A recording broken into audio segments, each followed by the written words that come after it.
The air above Vero 7's central plaza shimmered with heat and the stench of rust, smoke, and stale fuel.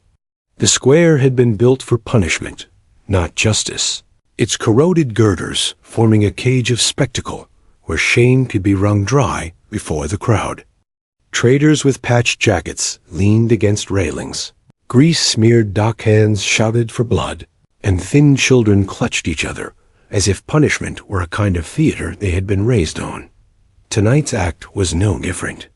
A man and a woman, neither of whom had chosen, would be bound before the colony's eyes. Harvey Dross stood in the center, his wrists fastened by a thin clasp that bit faint red grooves into his skin. He looked nothing like the soldier he had once been, dressed in scuffed boots and a leather jacket dulled with age. Yet the way he carried his shoulders betrayed the imprint of military discipline.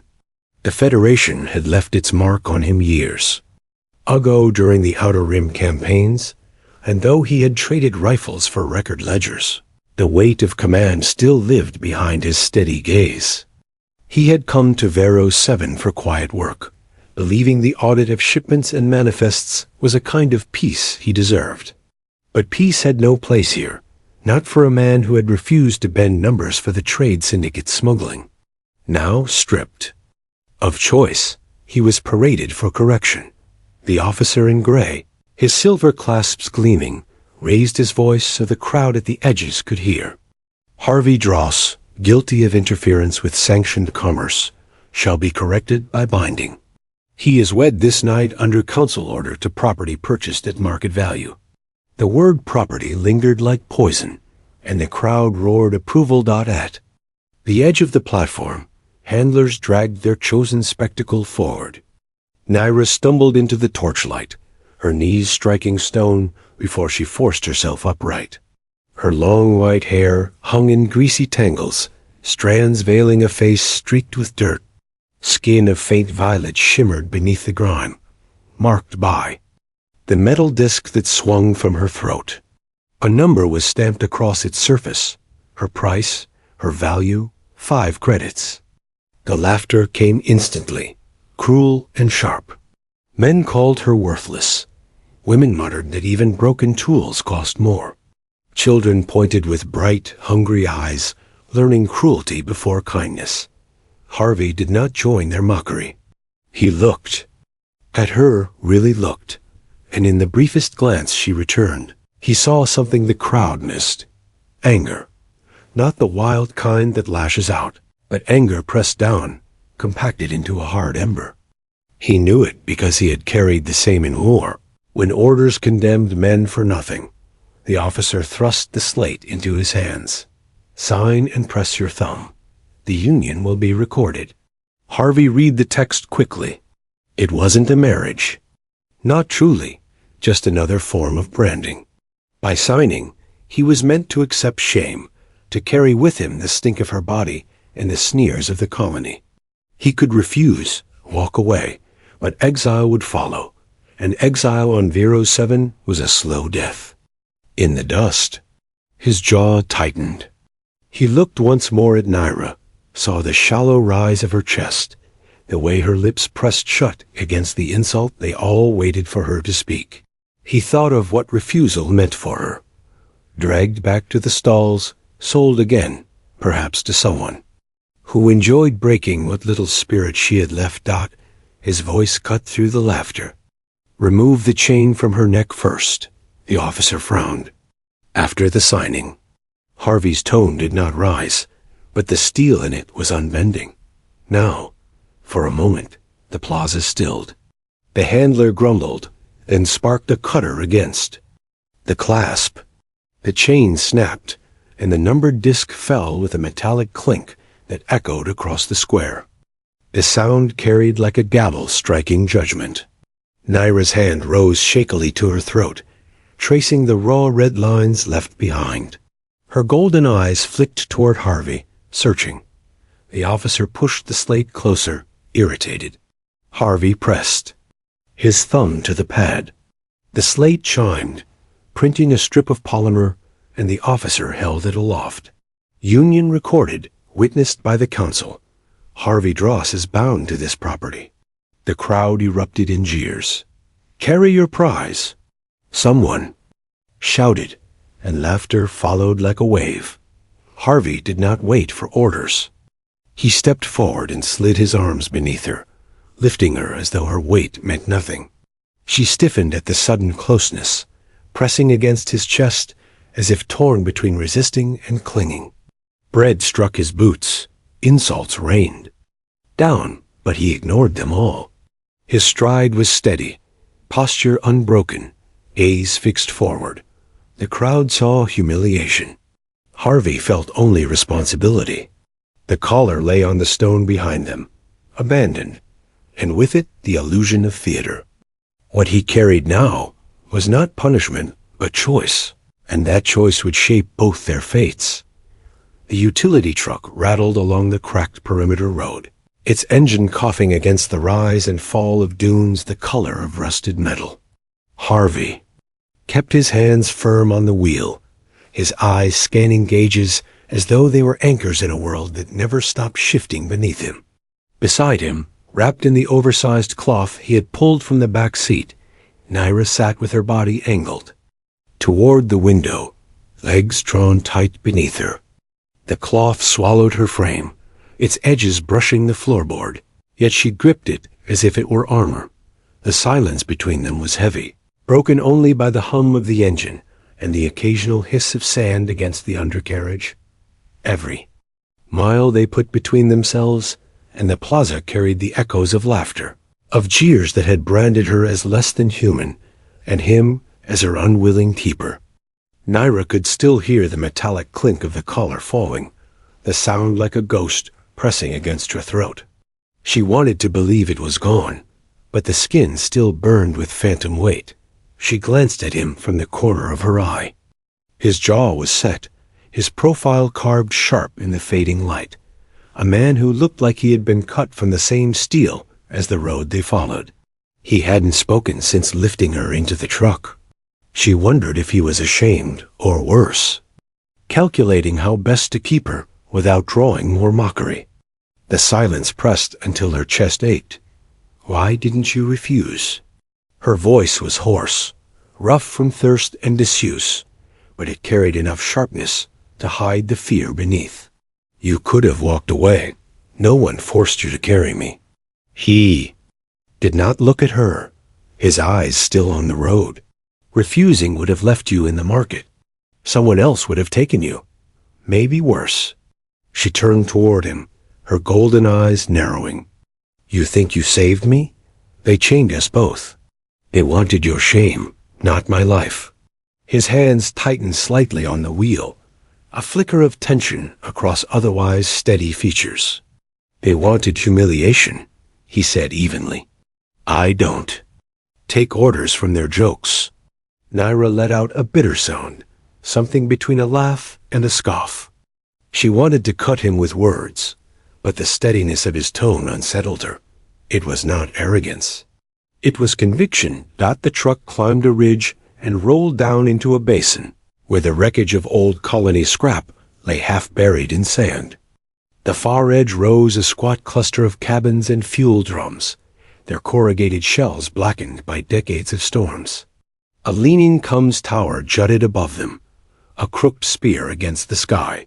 Harvey's home was the last structure on the line, a low building of steel panels braced with salvage plating. Thin smoke curled from its stovepipe, proof of fire kept alive even when he was away. When the truck growled to a stop, Naira froze. Her stomach tightened. She had been dragged through doors before, doors that led to cages, to chains, to hands that stripped away what little choice she had left. Her body braced against memory, preparing for command or shove. Harvey stepped out without a word. She expected him to bark an order, to pull her after him, but instead he walked around to her side and opened the door. She looked up at him, suspicion burning through exhaustion. "I can walk," she snapped, her voice shaking more than she intended. "You're weak," he said calmly. "If you collapse out here, I'll carry you anyway." Better to start right without asking again. And before she could resist, his arms slid beneath her once more, lifting her as though it was the most natural thing in the world. She stiffened against his chest, teeth clenched, but he did not falter. His steps were steady as he carried her. Through the doorway into the cabin, the air inside was warmer, tinged with smoke and oil. The space was small but ordered. A table and 2 chairs, a narrow bunk, shelves lined with tools and jars of supplies. There were no chains, no barred corners, no locks meant for bodies. It was a room for living, not keeping. He set her down, gently on a chair by the stove, the wood creaking beneath her weight. Her legs trembled, but she forced them to hold. Harvey crouched by the stove, pouring water into a basin. His movements were slow, practical, as if she were no different than a tool that needed care after being left too long in the elements. The cloth he dipped into the steaming water hissed softly as he wrung it out. Naira hugged the oversized wrap, tighter around herself, glaring at him through strands of damp hair. So this is it? You bring me here, feed me, wash me, and then what? Wait until I serve you like they expect? He did not look up. I didn't bring you here for them. I brought you here because I won't watch you rot in a stall. You don't owe me anything. Her breath caught, throat tight. The words felt too plain, too flat to be true. She searched his face for a smirk, for cruelty hidden in patience, but his expression did not shift. The basin steamed between them, and for the first time since. The plaza, the silence did not feel like a weapon. Give me your hands, he said finally. She hesitated, suspicion wrestling with exhaustion. Slowly, she extended her wrists. The skin was raw, blistered where the cords had cut. He pressed the cloth against them gently, firm but careful. The heat stung, mint salve seeping into open flesh. She winced, biting down against the sound that rose in her throat. You don't flinch at me, she whispered suddenly, half accusing. Everyone else does. I'm worthless. Stinking, sold for less than a meal.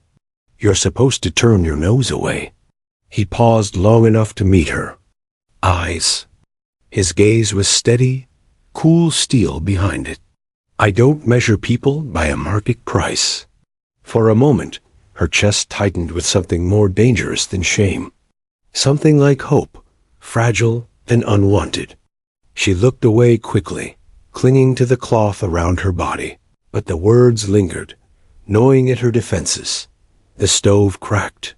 The water steamed, and for the first time since the punishment began, Naira felt the faintest tremor of doubt.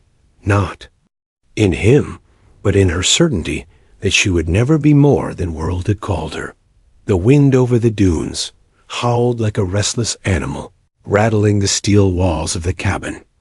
Inside, the air was warmer, the glow of the stove pushing back the chill, but the weight of the colony still lingered on Naira's skin.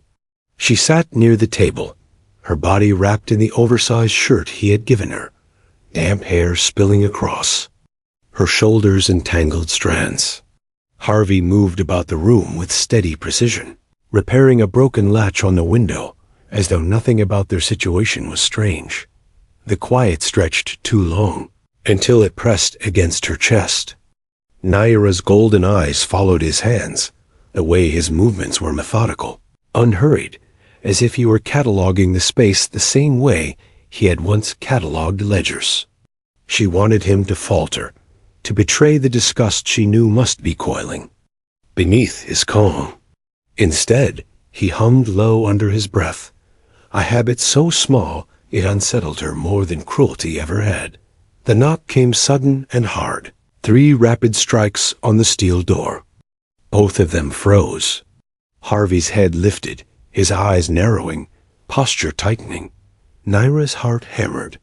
For a split second she thought he might hand her over, that this quiet cabin was only another cage. He crossed the floor and pulled the door open half a span. 2 men stood outside, their jackets marked with the gray stripes of syndicate handlers. Their boots were caked with plaza dust, their eyes glinting with casual cruelty. One carried a slate, the other rested a hand on a shock baton at his belt. Inspection. The first one drawled. His gaze slid past Harvey's shoulder and landed on Naira. A grin tugged his mouth into something sharp. Property check. Council requires it. Harvey didn't move from the doorway. Council already witnessed the binding. Council witnesses lots of things. Doesn't mean we don't check the goods after. The man with the baton leaned forward, his eyes lingering too long on the loose shirt hanging from Naira's frame. You hiding her in there, Dross? Don't worry, we won't hurt her. Just need to make sure she's functional. The words crawled across her skin like insects. She clutched the shirt tighter, pulse racing, rage and fear tangling in her chest. Harvey's voice cut through, calm but cold.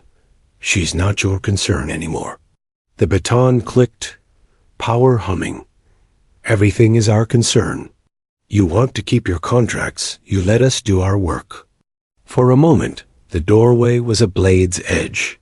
Harvey's shoulders squared, his eyes flat steel. My work isn't in your ledgers anymore, and neither is she. The man with the slate sneered, lifting it to eye level. You think you can stand against the syndicate, Dross? You're already half exiled. All it takes is one mark here, and you're finished. Both of you. Naira's breath caught. Her body trembled, every instinct screaming that this was the moment it would all collapse. Then she saw it just a flicker, the glint of polished steel, hidden beneath the sleeve of the baton man, a blade sliding loose as his hand twitched. Harvey! She shouted. He reacted instantly. The baton swung sparking blue, but Harvey caught. The man's wrist twisted and drove his shoulder forward. The weapon clattered to the floor. The other handler lunged with the slate raised like a club, but Harvey's boot caught him in the chest, sending him staggering back against the doorframe. The fight was fast, brutal, the kind born of instinct drilled long ago. The men scrambled, curses spilling into the night air, and fled toward the dunes, one clutching his ribs, the other cradling his wrist. Silence returned, heavy and raw. Harvey stood in the doorway, chest heaving only slightly, his fists still clenched. Naira stared at him, her body shaking, not from fear alone, but from the jolt of what she had just done. She had saved him, or at least warned him, in the realization. Struck harder than the men's blows. He shut the door, sliding the bolt into place, then turned toward her. His expression softened, just a fraction. You saw it before I did. Her throat tightened. She wanted to dismiss it, to spit something sharp, but the words that came out were quieter. I thought they would kill you. Harvey set the baton upright against the wall, his voice steady. And you thought right. He crouched beside the stove, feeding the fire until it flared bright again. The orange light caught the sharp planes of his face, the scar near his jaw. The discipline etched into every movement. Naira's hands trembled in her lap. No one had ever listened when she warned. No one had ever trusted her eyes, her voice. Yet here he was, alive because she had spoken, and he had believed her instantly. The silence stretched, but it was no longer crushing. It was different now, threaded with something fragile. Trust, maybe, or the beginning of it. Harvey leaned back against the chair, exhaling slowly. They'll come again, he said, but next time we'll be ready. Naira's golden eyes lingered on him. For the first time since the plaza, she allowed herself to wonder if this man, this stranger forced into her fate, might not be her punishment after all. He might be her chance. The storm rolled in before dawn, not a storm of rain or thunder, but one of sand-fine red grains scouring across the dunes like knives. The cabin shook beneath the assault, the wind keening against its patched walls.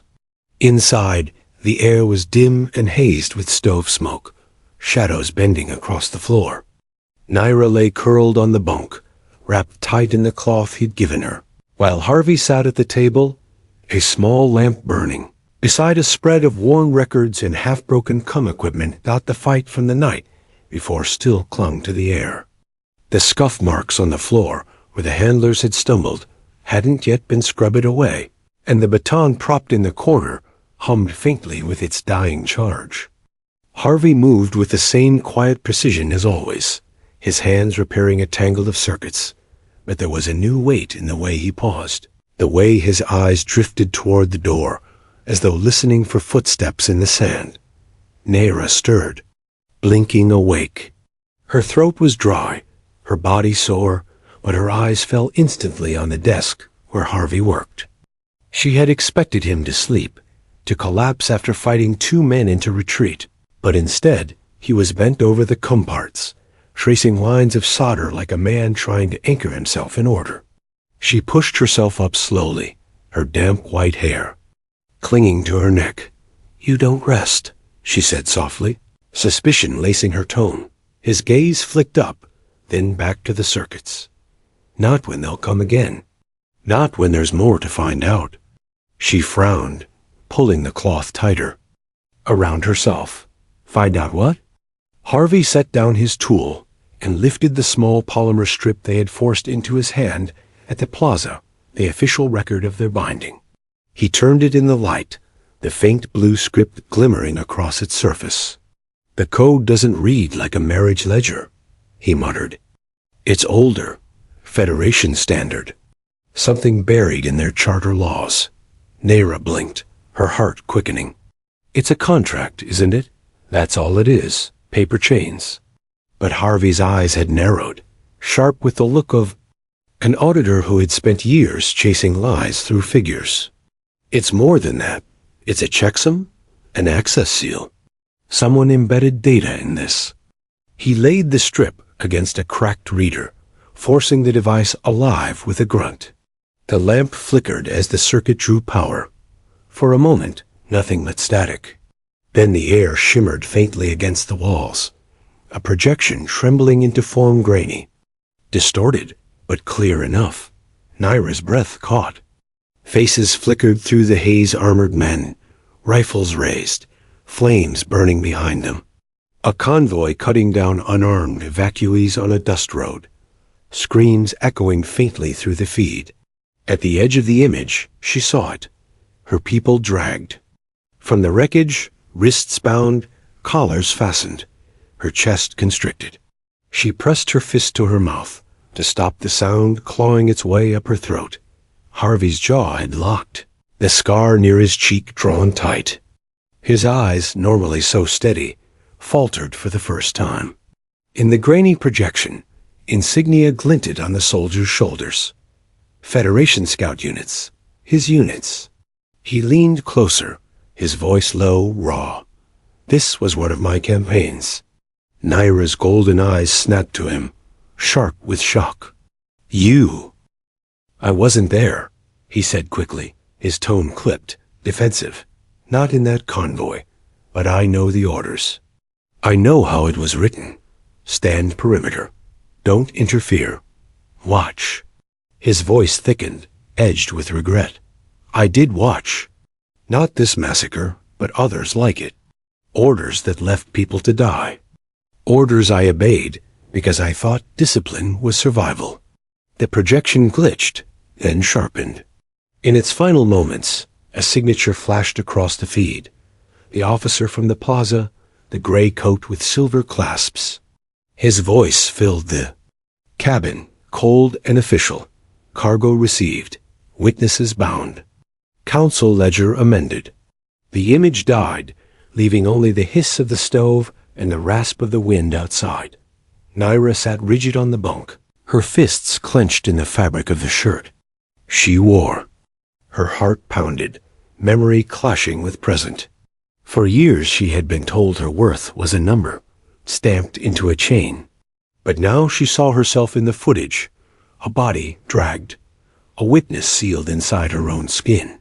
Rage surged through her. twisting her chest. Harvey didn't speak at first. He sat back slowly, the strip still glowing faintly in his hand. The lamplight cut hard shadows across his face. "They didn't bind us to humiliate me alone," he said finally. "They bound us to lock this away.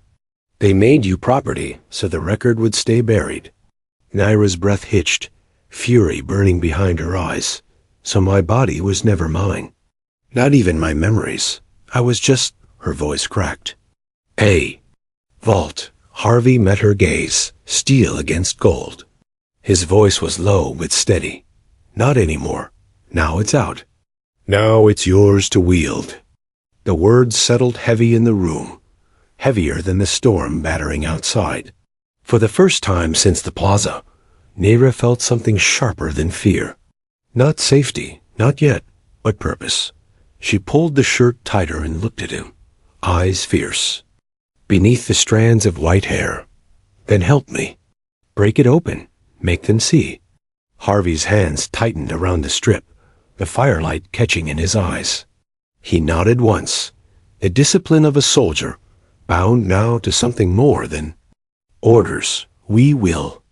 The storm raged on, scouring the dunes, but inside the cabin, a different kind of storm had taken root, one born not of humiliation, but of revelation.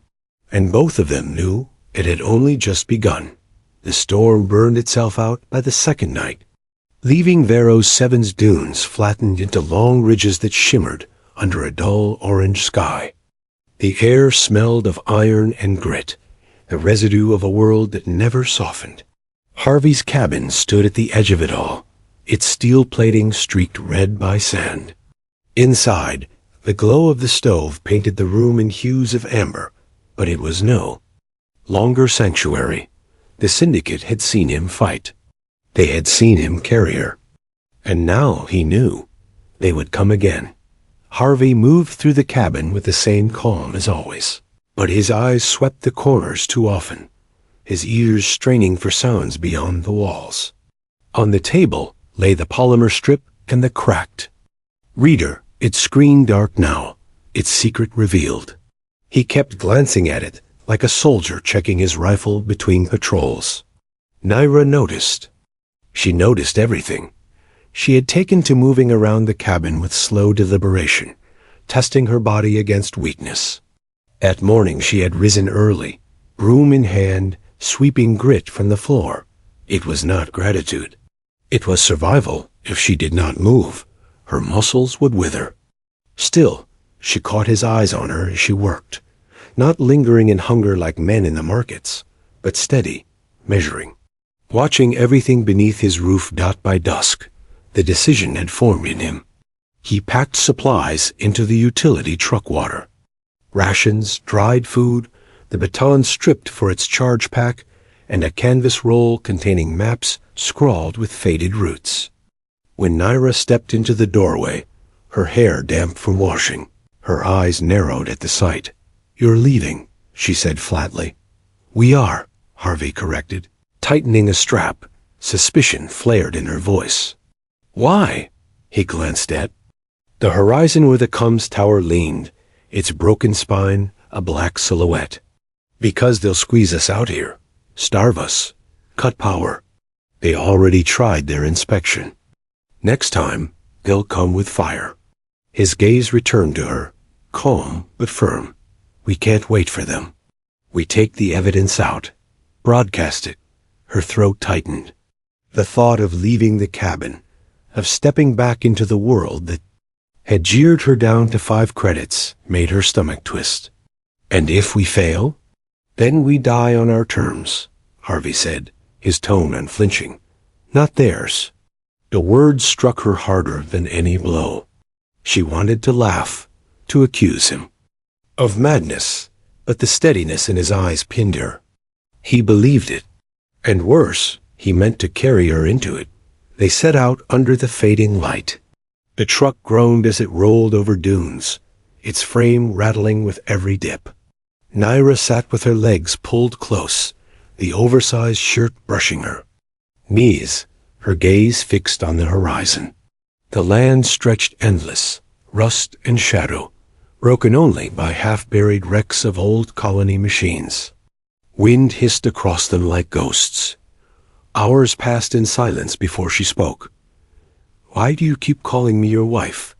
Harvey didn't flinch, didn't glance away from the road. "Because that's what they wrote. But they thought it was punishment. I don't." Her lips parted, caught between bitterness and something stranger. "You don't even know me." "I know enough," he said. His voice was calm, but beneath it lay the weight of something that sounded like promise. The truck jolted over a ridge, and at the far edge of the basin, the bent tower rose, crooked and jagged against the sky. Its frame bent from some long-forgotten impact, its signal dishes twisted, but it still stood taller than anything else for miles. Around its base lay the ruins of prefabs and relay stations, their windows shattered, their walls half swallowed by sand.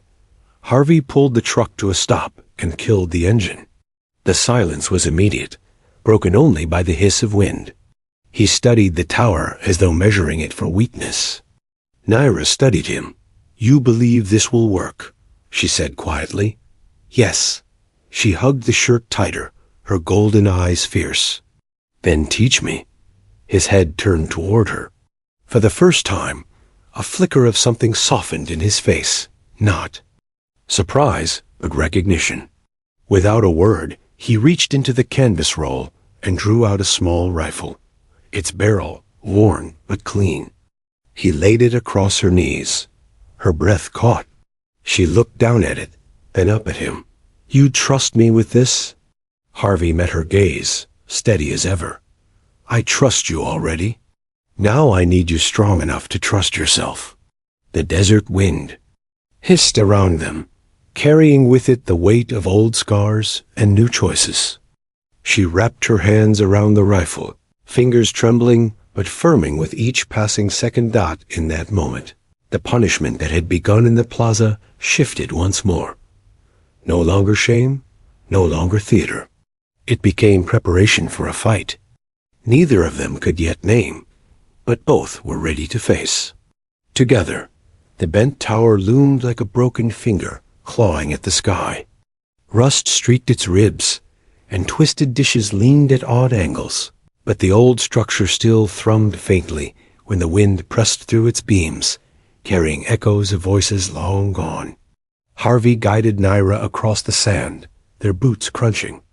In rhythm, she kept the rifle close against her chest, the weight of it unfamiliar but grounding dot at the tower's base. The remnants of a relay station sprawled half-buried, panels hanging loose, wires gnawed by time and storms. Harvey knelt and set down the cracked reader, connecting it to a junction box that groaned as it flickered to life. The polymer strip lay in his hand, its surface glowing faintly, as if it knew it was near the system it was built to command. "This is where we cut through," Harvey murmured, his voice steady, the sweat beaded at his temple. "Old charter frequencies. Buried deep enough the syndicate never bothered to patch them. Once we push the file, it broadcasts everywhere on Vero 7.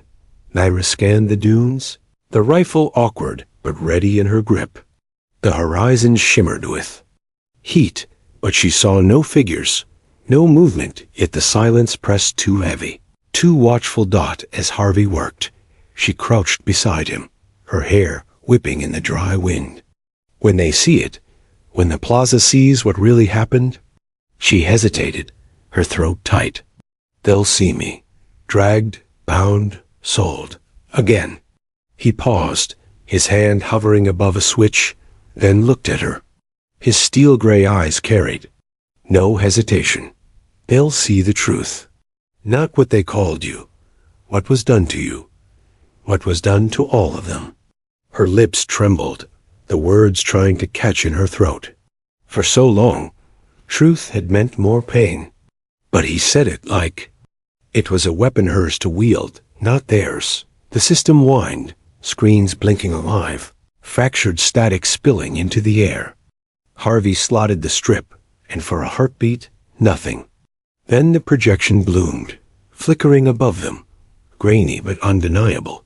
Soldiers firing on civilians. Collars clasped around necks. Evacuees herded into transports. And there, in the final frame, the officer in gray, Elmer Vale, pressing his seal onto council ledgers. Before the signal could stabilize, the horizon lit with headlights. Trucks, syndicate banners whipping from their frames. Men pouring out, rifles raised, boots pounding against metal. Naira's pulse thundered. She aimed the rifle, the barrel wobbling until she bit down on her breath. Forcing her arms steady, Vale himself stepped from the lead truck, his gray coat. Snapping in the wind, silver clasps gleaming under torchlight. His voice boomed across the sand, carried by a loudhailer. Harvey Dross, surrender what you carry. That union was theater, nothing more. Property has no right to record, and you have no right to broadcast. The projection above them flickered, his own face repeating his words of order from years past. Cargo received. Witnesses bound. The crowd in the plaza miles away saw it on their public screens, his voice condemning him in real time. Harvey didn't move from the console. His voice carried calm over the sand. The law is older than your ledgers, Vale. Binding by 5. You priced her low to mock me. But that clause turns punishment into stewardship if the bound carries witness of crime. You signed it yourself. The words slammed into the square, where traders and dockhands gathered, watching the tower's hijacked broadcast. Murmurs rippled, and shouts. The jeers from weeks ago twisted into outrage, not at Harvey, but at the syndicate. Children pointed again, but this time at Vale's face on the screens, calling him butcher. Vale's jaw clenched. He barked an order, and gunfire cracked across the dunes. Bullets ricocheted off rusted steel, sand exploding around them. Naira dropped to her knees, shouldering the rifle the way Harvey had shown her. She fired once, the kick nearly knocking her flat, but the shot struck true, shattering the spotlight above Vale's truck. Darkness spread across their line, confusion breaking their advance. Harvey seized the moment, punching the final command into the system. The tower groaned, lights flaring across its crooked spine as the broadcast locked open. The massacre footage flooded every plaza screen, every council chamber feed, every handheld slate across Marrow 7. There was no burying it now. Syndicate fighters faltered as shouts rose from behind them. Voices of dockhands and laborers who had followed, who now turned on their masters with makeshift weapons. The air fractured into chaos, the same plaza that once mocked now erupting with fury. Harvey pulled Naira to her feet, his grip steady on her arm. The tower still buzzed, casting Vale's crimes into every corner of the colony. It's out, Harvey said, his breath heavy but calm. They can't unsee it. Naira stared at the projection, her chest heaving, her eyes wide with the impossible truth. For the first time, the crowd wasn't laughing at her. They were listening, believing. Her voice cracked, fierce and trembling all at once. Then let them see me. And she stepped into the light of the tower, rifle in her hands, her violet skin glowing against the projection's pale shimmer. Not property. Not 5 credits. A witness. A wife by choice. The square roared in approval. The syndicate line broke. And in that moment, the punishment crafted to shatter them became a fire too bright to extinguish.